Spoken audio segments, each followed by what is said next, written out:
नमस्कार, न्यूज गृह एनालाइसिस एनजिएमा स्वागत छ। म विजय पौडेल।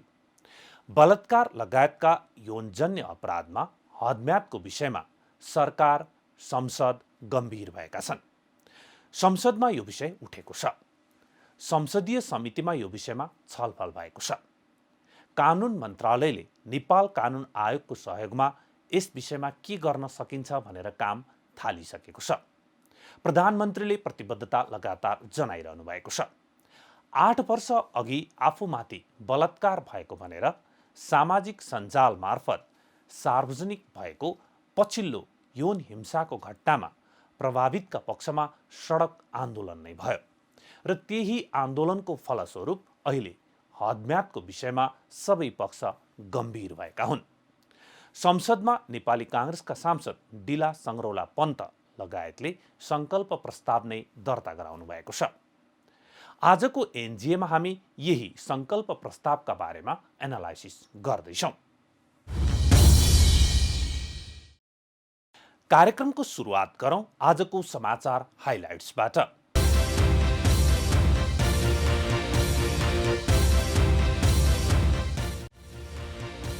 मौसम सफा भएको सुनिश्चित नभएसम्म अबदेखि आन्तरिक उडान गर्न नपाउने नेपाल नागरिक उड्डयन प्राधिकरणको निर्णय।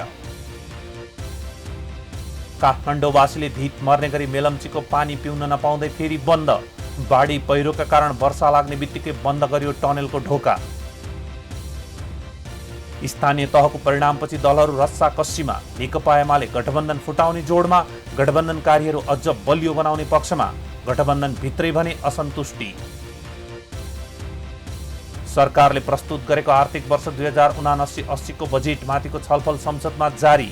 सत्ता पक्षकै सांसदहरूको पनि बजेटमा आलोचनात्मक समर्थन।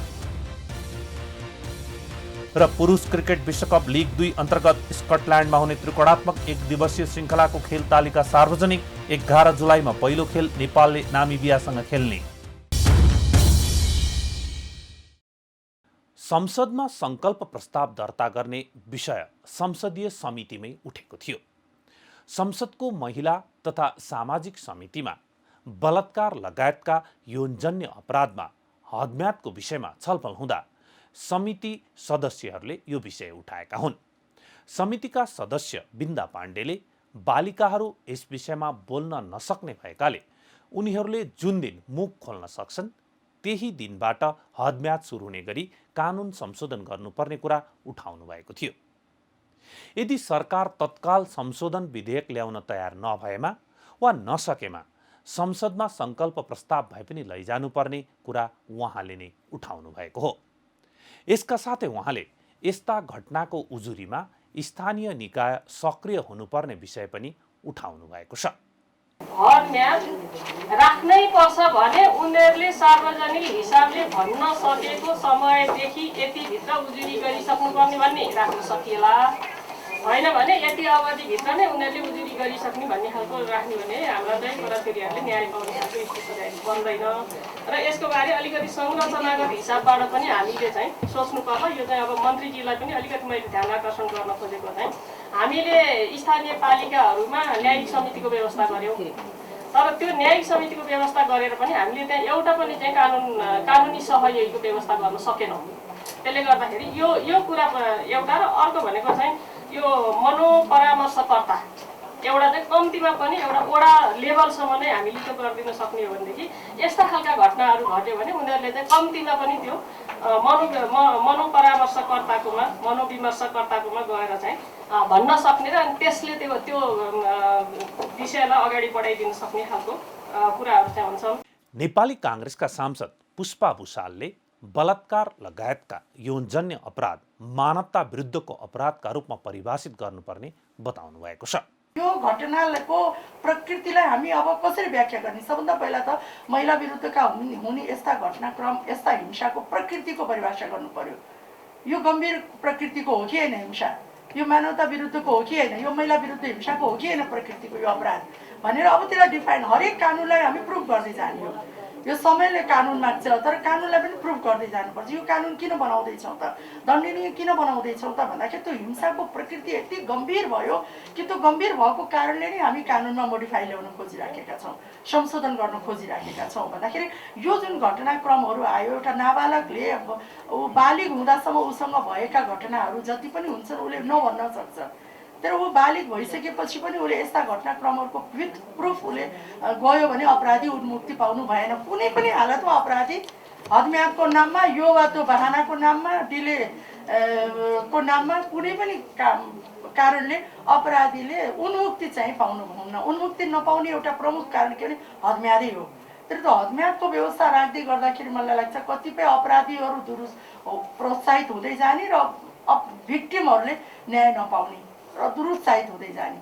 सांसद भुषालको ठहर छ महिलामाथि हुने हिंसा मानवता विरुद्धको अपराध भएकाले यसमा हदम्यादको कुनै आवश्यकता चाहिँ पर्दैन।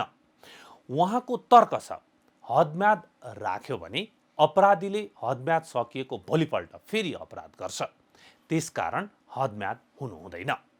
रेप केसमा हदम्याद राख्ने बित्तिकै के हुन्छ, 1 वर्ष क्रस गरेपछि त अपराधीले फेरि अपराध गर्छ। भन्दाखेरि अपराधीले पुनः त्यो अपराध गर्ने व्यक्तिको जुन मनोवैज्ञानिक दृष्टिकोणबाट ऊ अपराध गर्नबाट अगाडि बढेको व्यक्तिले 1 वर्ष कट्ने बित्तिकै फेरि उसले अपराध दोहोऱ्याउँछ। अनि यस्ता किसिमका घटनाहरू त एउटै अपराधीबाट पटक पटक दोहोरिने सम्भावनाहरू त बढ्दै गयो। हदम्यादको नेगेटिभ पोइन्ट, नकारात्मक कुरा हेर्ने हो भने हदम्याद राखियो भने, अब हदम्याद नराख्दाखेरिको अवस्था के हो भने गम्भीरतापूर्वक के हेर्नुपर्छ भने एउटा त यस्ता मानवता विरुद्धको गम्भीर अपराधमा हदम्यादको कुनै आवश्यकता हुँदैन, किनभने प्राइमा फेसिया अपराध घटेको पहिलो दृष्टिमै अपराध घटेको भन्ने कुरा देखिन्छ भने त्यसमा कुनै हदम्यादको कुनै ठाउँै छैन।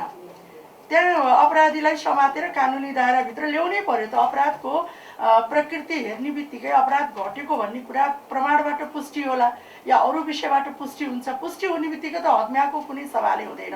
तर यो मानवता विरुद्धका यस्ता गम्भीर अपराधलाई अब समयमा हामी नियन्त्रण गरेनौँ र नियन्त्रण गर्ने भनेको कानुनै बनाएर हो।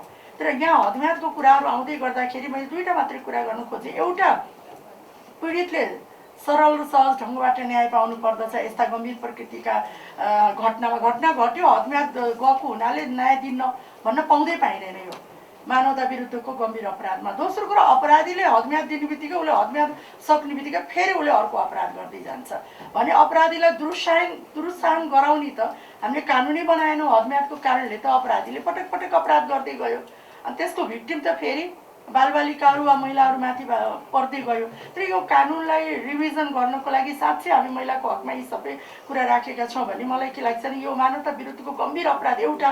दोस्रो कुरा, चल्दै जाँदाखेरि यो कार्यस्थलमा हुने दुर्व्यवहारका कुरा, घरेलु हिंसाका कुराहरू, मलाई के लाग्छ भने यसमा पनि अलिकति के भने कार्यस्थल भनेको केवल सरकारी सङ्घ संस्था मात्रै होइन, अनौपचारिक क्षेत्रमा काम गरेका महिलाहरूमाथि पनि दुर्व्यवहारहरू हुन्छ, सेक्सुअल हेरेसमेन्टहरू पनि हुन्छ र त्यस्तालाई पनि कानुनले समेट्नुपर्छ। हिजोको दिनमा घरेलु हिंसाका कानुन बनाउँदै जाँदा, कार्यस्थलमा हुने दुर्व्यवहारका कानुन बनाउँदै जाँदाखेरि निश्चित ठाउँहरूमा भएका घटनाहरूलाई मात्रै सम्बोधन गर्यो भने अब नेपालमा त इन्फर्मल सेक्टरमा, बाहिरको सेक्टरहरूमा काम गर्ने महिलाहरूको सङ्ख्या त अत्यन्त धेरै छ।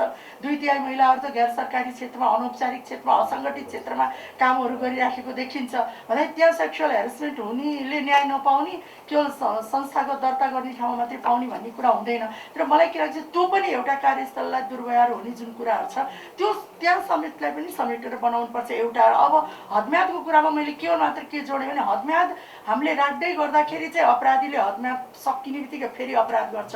त्यो प्रवृत्तिको अपराधीले पटक पटक हदम्याद सकिसकेपछि त्यो हदम्याद नराखिकन प्रमाण प्राइमा फेसिया एउटा हेर्ने बित्तिकै यो गम्भीर अपराध भएको देखिनु पर्यो फर्स्ट।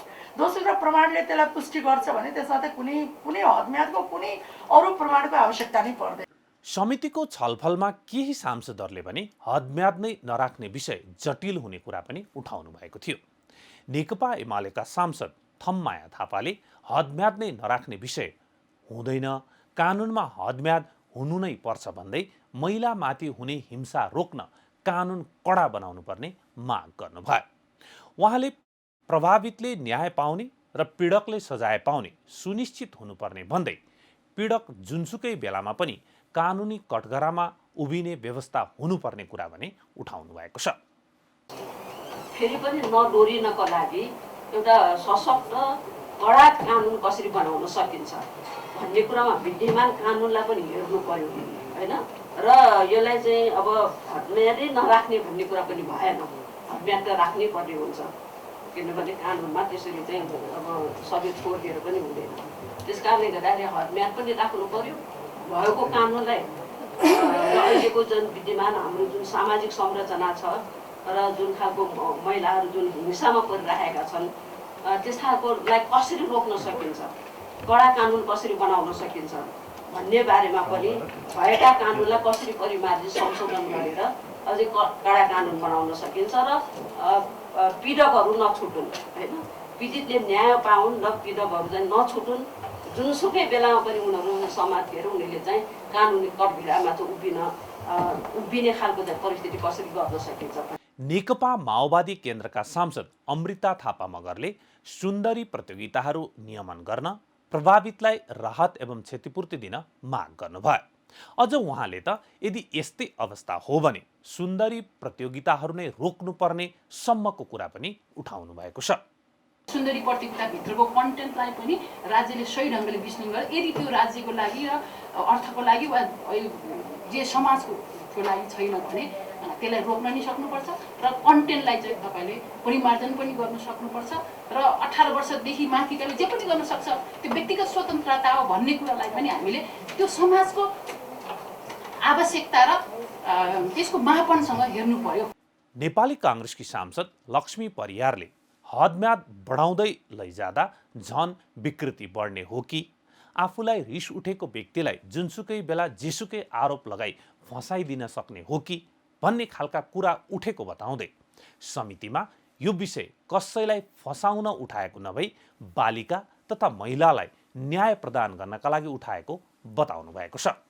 यो हदम्यादका कुरालाई चाहिँ सबै ठाउँमा लागू गर्ने हो भनेदेखि यो अपराध बढेर जाने हो कि यो विकृति बढेर जाने हो कि होइन, यो चाहिँ रिसाएको व्यक्तिसँग अथवा त्यसलाई चाहिँ आफूलाई रिस उठेको छ उसलाई चाहिँ फसाउनको लागि चाहिँ यो नियत चाहिँ अझ अगाडि जाने हो कि यसलाई तपाईँले ध्यान दिनुपर्छ भन्ने कुराहरू पनि नआएका होइनन्।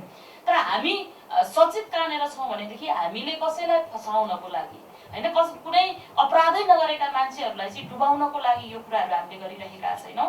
तर अहिले हाम्रो यो चाहिँ हाम्रा महिलाहरूमाथि विशेष गरी बालिकाहरूमाथि भइरहेका यो घटनाहरूको बारेमा चाहिँ हामीले यो छलफल गरिरहेका छौँ।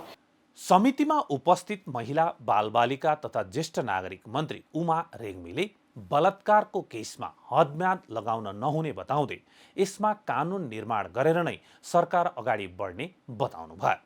अहिले संसदमा रहेको अध्यादेशबाट नै काम चलाउने वा नयाँ कानुनले निर्माण गरेर अगाडि बढ्ने मन्त्रालय छलफलमा रहेको उहाँको भनाइ छ। उहाँले समितिका सदस्यहरूले उठाएको कुरामा सहमत जनाउँदै हदम्याद नराख्ने विषयमा नै जोड दिनुभएको छ। वास्तवमा यो धेरै अन्याय भएको छ। हदम्यादभित्र लुके भयो नि, विदेश गए भयो नि, अन्त नभए नि भारत गए भयो यहाँदेखि हदम्यादभित्र अनि खोल्न पाइएन भनेर त्यसरी भएका कुराहरू धेरै छ। अब यसमा म त यहाँहरूलाई के भन्न चाहन्छु, सबै महिलाहरूलाई जो बलात्कारको केस छ, बलात्कारको केसमा चाहिँ हदम्याद लाउनु हुँदैन। बालिका मात्र नभइकन महिलाहरूलाई नै हुँदैन भन्ने मलाई लाग्छ। साथीहरूको बिचमा केही त्यसमा छ भने फेरि पनि भन्नुहोला। र यसमा यसलाई संशोधन, कानुनलाई संशोधन अहिलेकै हाउसमा गएको अध्यादेशलाई संशोधन गरेर गर्न सकिन्छ कि अथवा दीर्घकालीन रूपमा कानुनै बनाएर हामी चाहिँ जाने हो। त्यसमा चाहिँ के अरे कानुन मन्त्रालयसँग परामर्श गर्नुपर्छ र त्यसको इनिसिएटिभ, त्यसको पहल चाहिँ नि पक्कै मैले आफू सके पनि नसके त्यसको पहल चाहिँ नि मैले लिनेछु। सोही छलफलमा उपस्थित कानुन मन्त्री गोविन्द शर्माले सरकार समितिको निर्देशन बमोजिम हदम्यादको अप्ठ्यारो हटाउन प्रतिबद्ध रहेको बताउनु भएको छ। सरकार यसमा प्रतिबद्ध छ र आज त समितिको निर्देशन भएको छ। हिजो अस्ति चाहिँ के छ भने सम्माननीय सभामुखज्यूले हाउसबाट समेत निर्देशन गर्नुभएको छ। सरकारले त्योभन्दा पहिले सरकारले एरेस्ट गरेर कारबाही सुरु गरिसकेका छ होइन, र बाँकी लिगल हर्डर्सहरू हटाउन पनि हाम्रो तर्फबाट प्रयत्न हुनेछ। छलफलको अन्त्यमा समितिले सरकारलाई 4 बुँदे निर्देशन दिएको छ। यसमा बालबालिकामाथि हुने यौन हिंसा लगायतका अपराधमा हदम्यादको अवरोध नहुने गरी कानुन संशोधन गर्न, पीडक लुकाउनेलाई उजुरी गर्न, हतोत्साही गर्नेलाई पनि कडा कारबाही गर्न, सुन्दरता, मोडलिङ लगायतका प्रतियोगिताहरूलाई व्यवस्थित गर्न र यस्ता मुद्दालाई उच्च प्राथमिकता दिई द्रुत न्याय प्रदान गर्न तथा मनोपरामर्शको व्यवस्था गर्न पनि सरकारलाई निर्देशन दिएको छ। बालबालिका वा नाबालिगमाथि हुने र महिलामाथि हुने यौन हिंसा, दुर्व्यवहार, जबरजस्तीकरणी जस्ता जघन्य अपराधहरूका घटनामा विद्यमान हदम्यादको व्यवस्थालाई पुनरावलोकन गर्न अत्यावश्यक देखिएकोले अन्य संशोधन गर्नुपर्ने भनी यसअघि पहिचान भएका विषयहरू समेत समावेश गरी मुलुकी अपराध संहिता एवं अन्य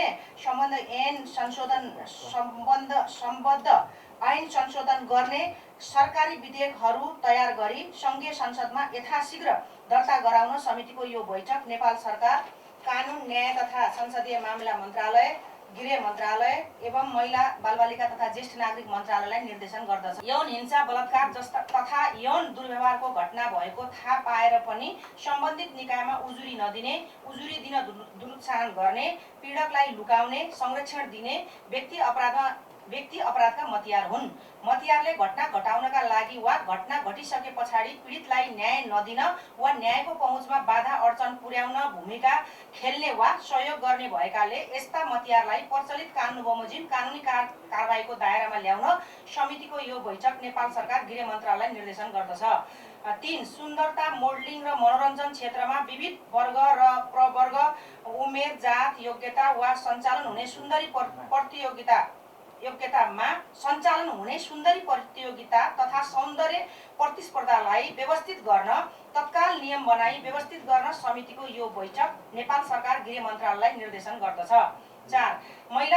महिला हिंसा विरुद्ध उजुरी मुद्दाहरूलाई उच्च प्राथमिकता दिई द्रुत मार्ग मार्फत शीघ्र न्याय प्राप्ति हुने अवस्था सिर्जना गर्न, पीडितलाई संरक्षण एवं मनोपरामर्श उपलब्ध गराउन समिति नेपाल सरकार, प्रधानमन्त्री तथा मन्त्री परिषदको कार्यालयले निर्देशन गर्दछ। 8 वर्ष अघि सौन्दर्य प्रतियोगितामा सहभागी एक प्रतियोगीमाथि बलात्कारको घटना सार्वजनिक भएपछि हदम्यादको विषयले सडकदेखि सदनसम्म तताएको हो। बलात्कार सम्बन्धी यौनजन्य अपराधमा हदम्याद हुन नहुने भन्दै उठेको विषय पेचिलो बन्दै गएको बेला व्यवस्थापिका संसदमा बलात्कारका घटनाको उजुरी दिने हदम्यादका विषयमा छलफल गर्न संकल्प प्रस्ताव नै दर्ता भएको छ। नेपाली काङ्ग्रेसका सांसदहरू टिला सङ्ग्रोला पन्त, प्रमिला राई, सुजाता परियार र रङ्गमती शाहीले संसद सचिवालयमा यो प्रस्ताव दर्ता गराउनु भएको हो। सांसदहरूले मुलुकी अपराध संहिता 2074 को दफा 219 को उपदफा 2 मा रहेको उजुरी दिने हदम्याद सम्बन्धी व्यवस्था पीडितले उजुरी गर्न नसक्नुको भरपर्दो र मनासिब कारण देखाई उजुर गर्न आएमा त्यस्तो उजुरी दर्ता गरी अनुसन्धान गर्न सक्ने गरी संशोधन गर्नुपर्ने माग गर्नुभएको छ। मुलुकी अपराध संहिताको दफा 229 ले जबरजस्ती करणी सम्बन्धी मुद्दामा कसुर भएको मितिले 1 वर्षभित्र र यस परिच्छेद अन्तर्गतको अन्य कसुरमा त्यस्तो कसुर भएको कुरा थाहा पाएको मितिले 3 महिना नागेपछि उजुर लाग्ने छैन भन्ने कानुनी व्यवस्था छ। तर जबरजस्ती करणीको शिकार भएको व्यक्ति मानसिक रूपमा विक्षिप्त हुने र त्यस्तो अवस्थाबाट सामान्य अवस्थामा फर्कन वर्षौं वर्ष लाग्न सक्ने भएकाले पनि सांसदहरूले उक्त हदम्याद उपयुक्त नभएको ठहर गर्दै संकल्प प्रस्ताव दर्ता गराएका हुन्। समाजलाई हेरेर बनाइएको कानुनले नै प्रभावितको हकको संरक्षण गर्न नसक्ने भए उक्त कानुनलाई न्यायोचित कानुन मान्न नमिल्ने सांसदहरूको भनाइ छ। संकल्प प्रस्तावमा भनिएको छ, जबरजस्ती करणी जस्तो अत्यन्तै पीडादायी घटनाको शिकार भएको कुनै पनि व्यक्तिले तोकिएको हदम्यादभित्र उजुर गर्न नसक्ने असंख्य कारण हुने कुरा विभिन्न अध्ययन प्रतिवेदनहरूले देखाएका छन्। जबरजस्ती करणीको शिकार भएको व्यक्ति मानसिक रूपमा विक्षिप्त हुने र त्यस्तो अवस्थाबाट सामान्य अवस्थामा फर्कन वर्षौं वर्ष लाग्न सक्छ। यस्ता अपराधसँग सम्बन्धित तथ्याङ्क अनुसार बलात्कारको शिकार तमाम महिलाहरूले शारीरिक अनि मानसिक पीडा खप्न नसके आत्महत्या गरेको पाइन्छ। यस्तो अवस्थामा उनीहरूले तत्कालै उजुरी गर्नु वा आफूमाथि भएको जघन्य अपराधका बारेमा आवाज उठाउन् भनेर सोच्नु वाञ्छनीय हुँदैन। प्रभावितलाई राज्यले निशुल्क स्वास्थ्य सेवा, क्षतिपूर्ति तथा मानसिक उपचार एवं परामर्शको व्यवस्था गर्न, पीडितको सुरक्षा तथा पुनर्स्थापनाको जिम्मा राज्यले लिनुपर्ने र जबरजस्ती करणी सम्बन्धी भइरहेको कानुनको पूर्ण कानुन गराई आफूमाथि भएको यौन हिंसा विरुद्ध बोल्न महिलाहरूलाई साहस थप्न पनि यस विषयमा संसदमा गहन छलफल हुनु आवश्यक भएको संकल्प प्रस्तावमा उल्लेख गरिएको छ। आउनुहोस् अब यो संकल्प प्रस्तावका बारेमा एनालाइसिस गरौँ। प्रस्ताव एनालाइसिस गर्न प्रस्तावक मध्ये एक नेपाली काङ्ग्रेसकी सांसद डिला सङ्ग्रौला पन्त आज हामीसँग हुनुहुन्छ। यो हामीले किन गर्यौँ, के कारणको माग 3-4वटा छ।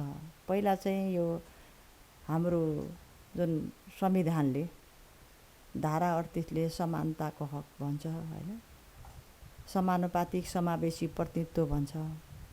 कुनै पनि महिला बालबालिकामाथि यौन दुराचार, बेविचार, लैङ्गिक विभेद गर्न पाइँदैन भन्छ कि हैन। कानुनले पनि यो हदम्याद चाहिँ अहिले चाहिँ नयाँ मुलुकको ऐन अपराध संहिताले पनि 1 वर्ष भनेर राख्यो। तर पीडितहरू पीडा सहेर बसी उनले धेरै वर्ष पछाडि आइकिन आँट गरेर, साहस गरेर हैन, त्यो सबै कुरा सहेर मलाई जबरजस्ती करणी र यौन हिंसा भएको हो भन्दै गर्दा अब यो हदम्याद कटिसक्यो, यसमा उजुरी हुँदैन, सुनवाई हुँदैन भन्दा पीडित कहाँ जाने? यो कुरालाई हामीले आत्मसात गरिकन यो भएको हदम्यादलाई हटाउनु पर्यो र पीडितले जहिले महसुस गर्छ, हिंसाको जहिले महसुस गर्छ उहिले मुख खोल्नुपर्छ, त्यही बेला दर्ता हुनुपर्छ र यो केस चाहिँ हेरिनुपर्छ भनेर पहिलो हाम्रो आधार हो। दोस्रो, यो घटनामा के छ भने घटना त घट्यो, न्यायिक प्रणाली झन्झटिलो छ, द्रुत न्यायिक प्रणाली पनि छैन हैन, लामो समय लड्न पनि एकदम गाह्रो छ कि यो अर्थको हैन, वकिल लाउनु पर्यो, आर्थिक रूपले पनि आफू सबल हुनु पर्यो, सक्षम हुँदैनन्। त्यसैले गर्दा उनीहरूलाई न्याय मात्रै होइन, क्षतिपूर्तिको व्यवस्था, पुनर्स्थापनको व्यवस्था, शिक्षा स्वास्थ्यको व्यवस्था पनि हुनुपर्छ भनेका छौँ। अर्को हामीले यो किन गर्यौँ भनेपछि यो जति पनि हाम्रा विभेदकारी कानुन छन् कि यो पुनर्लोकन हुनु पर्यो र चाहिँ जति पनि विभेदमा पिल्सिएका हाम्रा बालबालिका, चेलीहरू छन्, महिलाहरू छन्, तिनले अब मुख खोल्नु पर्यो। अगाडि आऊ, फ्रन्ट लाइनमा हामी साथ छौँ, कानुन संशोधन र पुनर्लोकन गर्नुपर्छ भनेर पनि हामीले अहिले विद्यमान कानुनलाई संशोधनको लागि, हदम्याद हटाउनको लागि पनि यो प्रस्ताव दर्ता गरे। यो अन्तर्राष्ट्रिय प्र्याक्टिसलाई हामी हेर्ने हो भने संयुक्त राष्ट्रसङ्घले पनि भर्खर के भनेको छ भने अन्तर्राष्ट्रिय मापदण्ड अनुसार तपाईँहरूको यो हदम्याद चाहिँ हटाउनुपर्छ, मापदण्ड कायम गर्नुपर्छ। तपाईँ युकेमा जानुहोस्, क्यानाडामा जानुहोस्, अन्य युरोपियन मुलुकहरूमा जानुहोस्, यस्ता केसमा हदम्यादै लाग्दैन। जुन बेला पीडितले महसुस गर्छ आफूलाई बलात्कार भयो, अब मैले बोल्नुपर्छ, सहन हुँदैन भने त्यही बेला नै उसले यो प्रोसेस, कानुनी प्रोसेसमा जान पाउनुपर्छ र चाहिँ मुद्दा दर्ता हुनुपर्छ, उसले न्याय पाउनुपर्छ। यो मापदण्ड अब नेपालले ढिलो भइसक्यो, यो घटनालाई रोक्न सकिँदैन। हदम्याद पहिला 35 दिन थियो, त्यसले पुगेन भनेर बढाएर 1 वर्ष बनाइयो। अहिले फेरि हदम्याद बढाउने कुरा छ। खासमा समयमा उजुरी आउन नसक्नुमा को दोषी छ त? हाम्रो न्याय प्रणाली, सामाजिक अवस्था वा पीडित डराएरै उजुरी गर्न आउँदैनन् त? यो दोषी को हो भन्दा यो उजुरी दर्ता गर्नको लागि हाम्रो समाजमा चाहिँ पछौटेपन छ कि हैन, गरिब असहाय पनि छन्, न्यायको पहुँच पनि छैन। अब समाजमा के छ भने ओल्लो घर र पल्लो घरमा घटना घटिरहेको हुन्छ, ती जाँदा शिक्षकले विद्यार्थीमाथि गरिरहेको हुन्छ। अब हाड नाता करणीमा पनि यो अपराध बढिरहेछ, मान्छे बोल्नै सक्दैन। अब बोलेर फेरि मुद्दा दर्ता गर्दा पनि त झन्झटिलो छ नि त, लड्नै सकिँदैन। आज एउटा सुन्दरी प्रतियोगितामा गएको होइन भनेको भने त त्यो कन्टेक्समा प्रतिस्मा गएको मान्छेले 8 वर्ष पछाडि बोलिरहेछ। अनि स्कुलमा, कलेजमा यौन व्यभिचार भयो, दुराचार भयो, यौन शोषण भयो भनेर अहिले बोलिरहेछन्, घटनाका फाइल घुर्दैछन् कि यो दोषी चाहिँ यो अहिले विद्यमान कानुनको झन्डलियो प्रवृत्ति र मान्छेलाई चाहिँ शोषण, दमन सहने र जो बलात्कृत भएको छ समाजले चाहिँ हेको दृष्टिकोणले हेर्ने कि यही नै दोषी हो। यति धेरै कारण रहेछ। समयमा उजुरी नपर्नुमा के हदम्याद बढाउँदैमा यी सबै समस्या समाधान हुन्छ त? हदम्याद बढाउने कानुनी उपायसँगै न्याय प्रणाली, सामाजिक अवस्था र पीडितको अवस्थाका बारेमा पनि सम्बोधन गर्ने कार्यक्रम राज्यसँग हुनु आवश्यक छ। प्रतिवेदनले के देखाछ भने 50% चाहिँ बलात्कारको घटना चाहिँ प्रहरीमा उजुरी दिन जान्छन् रे, 50%ले सहेर बस्छन् रे। यसको कारक तत्त्व भनेको समाज पनि हो हैन, मैले गरिबी पनि हो, सामाजिक परिवेश पनि हो हैन, त्यो खालको शोषण दमन र महिलालाई हेर्ने लैङ्गिक विभेदको दृष्टिकोण पनि हो। अब एकातर्फ हदम्याद पनि बढाउनु पर्यो, मैले अघि नै भनिहालेँ, पीडितको पुनर्स्थापना पनि भयो र त्यस्तो खालको चाहिँ आय आर्जनको पाटो, आत्मनिर्भरको पाटो, सशक्तिकरणका कार्यक्रमहरू पनि हामीले त्यो वर्ग अहिले हेर्दा चाहिँ तल्लो वर्गमै बेसी भइरहेछ कि, जसले चाहिँ कानुन समक्ष पहुँचै छैन, लड्नै सक्दैनन्, वकिल लाउनै सक्दैनन्, समाजले हे दृष्टिकोणले हेर्छ। कति वर्षसम्म मुद्दा खेप्ने, 5 वर्ष 4 वर्ष यस्तो लामो कानुनी प्रक्रिया छ। त्यस कारणले दोषी कानुन मात्रै होइन, दोषी समाज पनि हो, परिवार पनि हो, त्यो समाजको चाहिँ यो अपराधिक मानसिकता हो। यो सबै परिवेशबाट चाहिँ मनोवैज्ञानिक ढङ्गले पनि यसको विश्लेषण गर्नुपर्छ, राज्यले पनि त्यसका राहतका प्याकेजहरू ल्याउनुपर्छ। सङ्कल्प प्रस्ताव अब कहिले छलफलमा जान्छ र यसको परिणाम के हुन्छ? किनकि विगतमा पनि यस्ता धेरै प्रस्ताव दर्ता भए तर तात्विक भिन्नता भने केही पनि पाइएको छैन। विशेष गरेर बलात्कार सम्बन्धी सङ्कल्प प्रस्तावमा यो पहिलो भए पनि अन्य सङ्कल्प प्रस्तावहरू जुन धेरै महत्त्वका हुन्छन् त्यसमा छलफल भएको अथवा कुनै त छलफल नै नभएको र छलफल भए पनि तात्विक फरक नपरेको अवस्था रहेका छन्। सरकारले नै चाहेको छ, यो हामीले दबाबै दिइसक्यौँ। अब यो सत्तापक्ष प्रतिपक्षको कुरै छैन। तपाईँले महिला समितिमा देख्नुभयो नि त, हरेक एमपीहरूले यो हदम्याद चाहिँ अब हटाउनुपर्छ, अब हुँदैन, नत्र अपराधको प्रवृत्ति बढिरहन्छ, पीडितले न्याय पाउँदैन, यो हाम्रा छोरी चेली नाबालकहरू बलात्कृत हुने चाहिँ घटना चाहिँ बढिरहन्छ, उनले सहेर बस्न बाध्य हुन्छन् भनेर समितिले पनि त सरकारलाई निर्देशन दिइसक्यो नि त। हामी एक ठाउँमा छौँ, अब हामी विधायिका हो, कानुन बनाउने थलोमा छौँ, अनि कानुन समय सापेक्ष परिमार्जन नगर्ने बालबालिका वस्तु हो। यो अपराधीकरण र मानवता विरोधी जर्जर र अपराधिक घटनालाई चाहिँ एउटा कानुनको दायरामा ल्याउन पनि हदम्याद चाहिँ हटाउनुपर्छ भन्ने। अन्त्यमा जाँदा जाँदै एउटा कुरा गरिहालौँ। सञ्चार माध्यममा वा कतै पनि पोस्टर, फोटो वा भिडियो बनाउँदा यौन हिंसामा परेका व्यक्ति कमजोर देखिएको, महिलालाई माथिबाट हातको पन्जाले दबाउन खोजेको, मुख थुनेको वा खुट्टाको पैतलाले कुल्चन खोजेका जस्ता दृश्यहरू हुन्छन्। यस्ता दृश्यले प्रभावितलाई झन कमजोर देखाउने भएकाले हिंसामा परेका मानिसलाई थप कमजोर देखाउने भन्दा उनीहरूलाई सशक्त र बलियो तथा पीडक वा अपराधीलाई कमजोर देखाउने खालको दृश्य राख्न सके एकदमै राम्रो हुन्छ, किनकि यसले प्रभावितमा आत्मबल र ऊर्जा प्रदान गर्नेछ। यसका लागि सरकारी संयन्त्र नै गम्भीर हुन जरुरी छ। हस्त न्युज गृह एनालाइसिस NGA आजलाई यति नै। हामी सबैलाई बिदा दिनुहोस्। नमस्ते।